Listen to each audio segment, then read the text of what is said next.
We're talking about the Josiah Kariuki Memorial Foundation launch that's going to be happening, and it's coming very soon. Of course, in studio, of course, it's Mike and Cathy. Welcome to Capital FM again.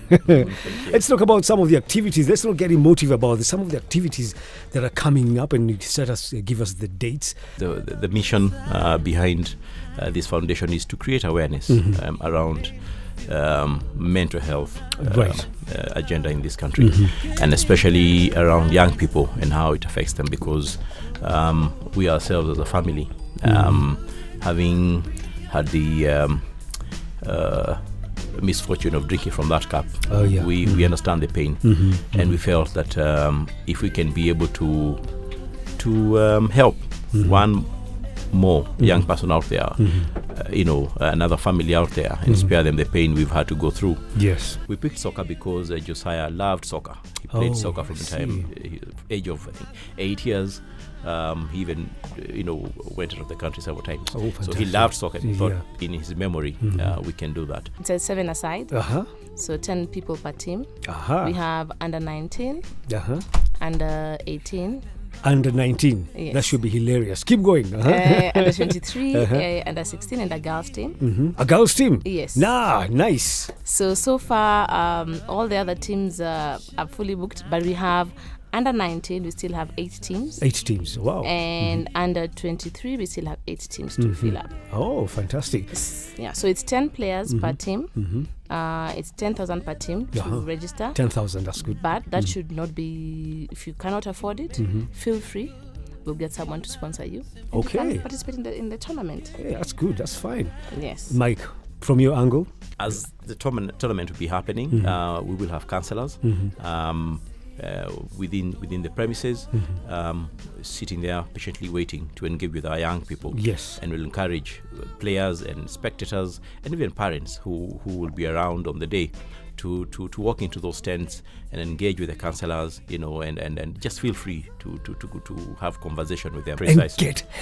And get help. And we're hoping that we will start by creating, giving that very safe environment where you can go and confidently and in your own privacy have that conversation. But we are hoping that in the end people can engage in those conversations openly, without having to feel shy about it.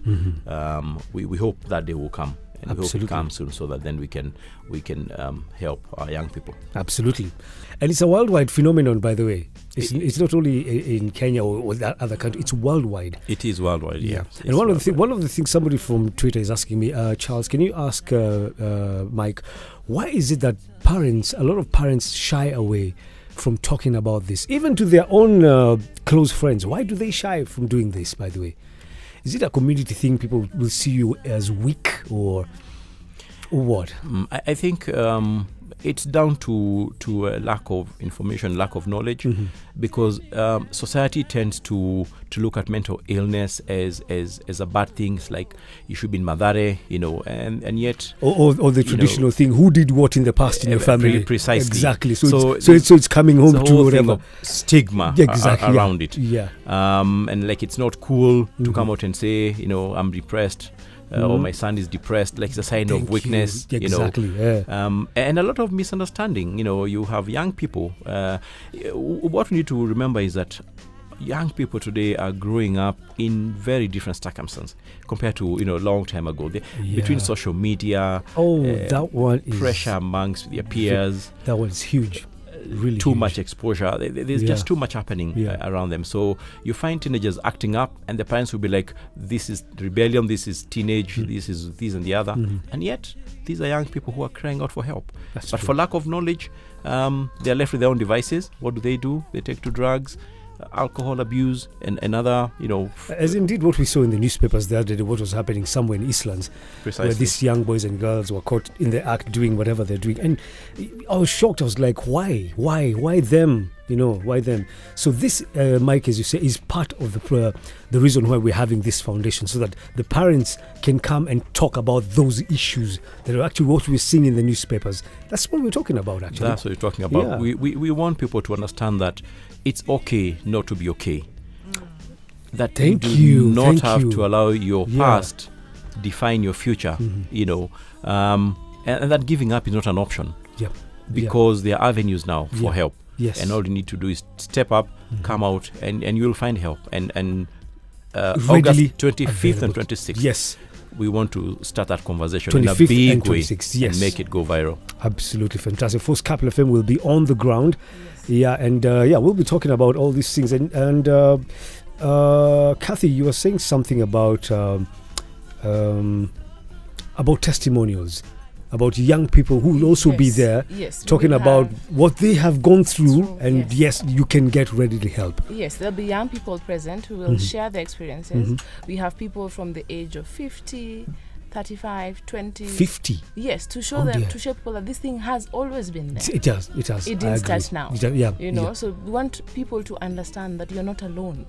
Okay. So we'll have people giving their testimonies, we'll have people sharing their experiences, and also even as caregivers, as parents, we also don't know, we have no information, we don't know where to start. Like Mike said, when you see your child acting out and behaving a certain way, all we do is to condemn them and tell them, your work is just to smoke weed, and we have no idea that. How about if I flip it? The kid can see the parent is stressed, because maybe the kid is noticing it's the parent who's depressed actually, so the parent needs more counseling more than the kid, but it will be good for the two of them to come together. So they both counsel, then they can start, as Mike says, the conversation. Wow, fantastic. This is going to be great. It's going to be happening on the weekend of 25th and 26th of August. Name the grounds? Impala grounds. So you had it from Mike and Cathy, so make sure you come, all right? A mental health professional, by the way, can help you come up with plans for solving problems. Feel stronger in the face of challenges. Change behaviors that hold you back. Look at ways of thinking how you feel. Heal pains from your past. Figure out your goals. Build self-esteem. Pick out one of those there. And if you're lacking there, Mike and Shiko will be waiting for you at Impala on the 25th and 26th. This is Capital.